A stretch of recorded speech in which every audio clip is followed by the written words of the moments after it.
a oração subordinada adjetiva, ela tem duas classificações. Quais são essas classificações? Ela pode ser subordinada adjetiva restritiva ou subordinada adjetiva explicativa. Ah, professor, e aí? Como é que eu vou fazer para identificar se é uma adjetiva restritiva ou se é uma adjetiva explicativa? Eu vou mostrar para vocês, daqui a pouquinho eu vou falar sobre isso.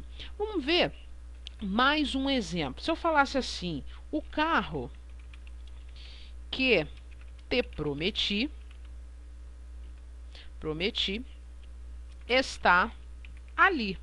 Nós temos um verbo, aqui ó, verbo prometi, e o verbo aqui está, ok? Então, nós temos essa construção aqui. Então, vamos lá. Se eu percebi que existem dois verbos, portanto, eu estou diante, aparentemente, de uma oração subordinada, porque eu estou no período composto. Então, vamos lá, eu separo aqui e separo aqui. Só que, observe que tem uma intercalação, tem uma outra oração dentro da primeira oração.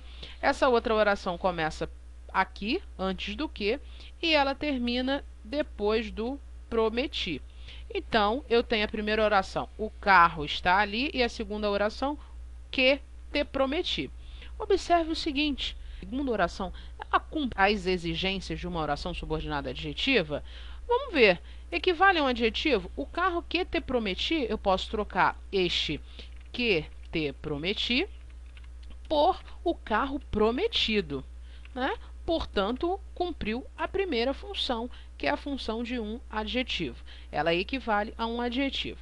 A segunda, ela é introduzida por um pronome relativo. Como é que eu vou fazer? Eu vou trocar por o qual e flexões. O carro é singular e masculino, então, o qual. O carro, o qual te prometi, está ali. Opa, eu consegui trocar por o qual e flexões? Consegui. Então, o que eu percebo?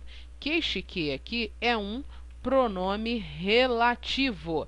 Se é um pronome relativo, ele introduz aí uma oração subordinada adjetiva. Uma oração subordinada adjetiva, que, como eu falei, pode ser classificada em restritiva ou explicativa. Eu não digo esta aqui que te prometi, ok? Mas orações subordinadas adjetivas, de uma forma geral, elas têm essas duas classificações.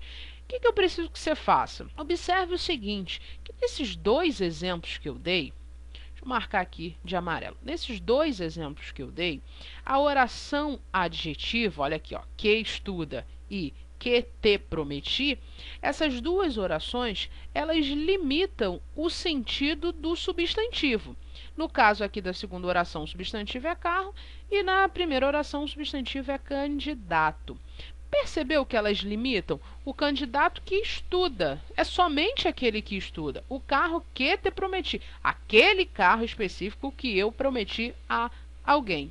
Logo, pessoal, quando isto acontecer, quando a oração subordinada adjetiva restringir, ela limitar o sentido de um substantivo, pode ser um pronome também. Nesse caso aqui foram dois substantivos. Quando isto acontecer, nós classificamos esta oração como oração subordinada adjetiva restritiva. Por quê? O nome já está dizendo, ela restringe o sentido de um substantivo. Então, aqui também, ó, restringiu. Então, oração subordinada adjetiva restritiva.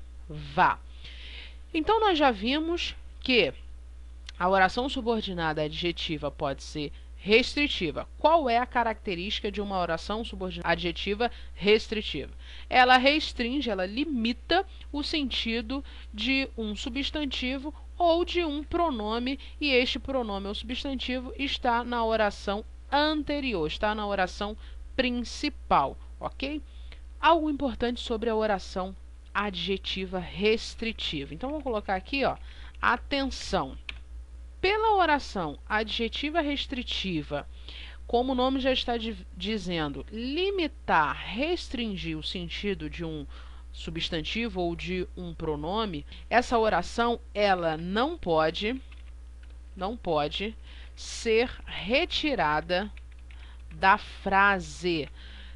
Então, preste atenção, a oração subordinada adjetiva restritiva não pode ser retirada da frase. Ah, mas e se eu retirar da frase? Você está prejudicando a semântica do seu período, ou seja, você está modificando, está causando um ruído entre o significado do seu texto. Então, guarde isto, a oração subordinada adjetiva restritiva, ela não pode ser retirada da frase. Na próxima aula, nós falaremos sobre a oração subordinada adjetiva explicativa e a semântica dessas orações, ok? Não se esqueça, visitem www.portuguesemfoco.com. Fique com Deus e até a próxima.